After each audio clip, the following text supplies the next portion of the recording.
Well, happy week of Thanksgiving to our entire church family. I trust that you're enjoying the blessings of the Lord in your life. In my November Messenger article, I talked about the importance of your outlook that produces gratitude. Count your blessings, name them one by one. An attitude of gratitude is more the result of how we see life than how it really is. So what we focus on really makes a difference. We can choose to see the roses or the thorns. We can focus on the mountains we've had to climb or the vistas we've viewed from the summits. We can grovel in the valleys into which we have descended, or we can marvel at the breathtaking beauty of the lilies of the valley. Our outlook on life is determined by what we see when we look out. Our perspective is much like a colored sunglass lens. We tint the world by the way we choose to view it. No doubt experiences of hardship and suffering affect the way we color our world. But we can choose to filter out the negative by looking through the perspective of God's grand purpose for our lives. We know that all things work together for good to them who love God and are the called according to His purpose. We can choose to give thanks in everything, even though some things seem bad. It's our custom at Thanksgiving each year to not only give gratitude to God, but also to give thanks to the elders of our church. Elders should not be forgotten. We should always be thankful that we are built on the foundation of the apostles and prophets, Jesus Christ Himself being the chief cornerstone, but also the elders of our church and of the apostolic movement.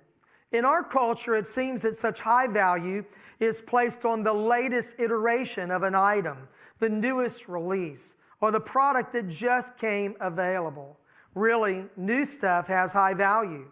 But there's another end of that spectrum. There's also great value in things that are old.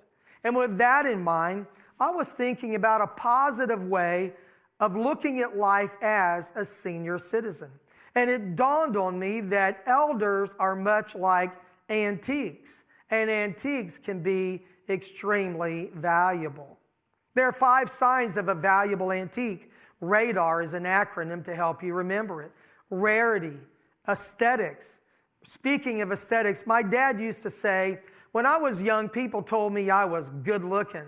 But now that I'm older, they tell me that I'm looking good. Aesthetics. Desirability. Authenticity. Is this the real thing? And really great condition. I had to laugh a little bit about the really great condition of an antique. The value of antiques is not just based on age alone, but these traits that add to their value.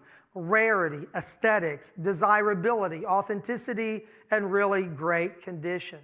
I wondered how much antiques have sold for, and I ran across a few fascinating facts. There is a brush washer bowl that is from the Song Dynasty in China, a 900-year-old dish that's only a little more than 5 inches in diameter. And that little plate sold in 2017 for $37.68 million.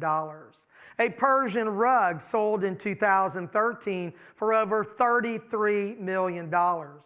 And speaking of antiques, a 1962 Ferrari 250 GTO car sold in 2018 for $48.4 million. So it made me feel good to think about the value of things that are older and getting older by the day.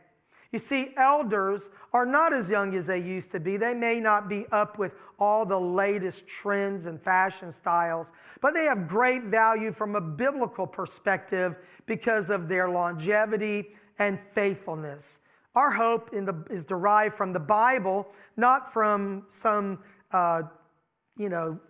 antique book. Proverbs 16:31 said, "The silver-haired head is a crown of glory if it is found in the way of righteousness." There are many older people in our culture, but they're not all valuable antiques. Value comes with godliness, and we should show appreciation for godly, faithful elders. I am thankful for the pillars of our local church who help strengthen everything we are and everything we do. Faithful elders prove that you can overcome anything and serve God through the seasons and changes of life.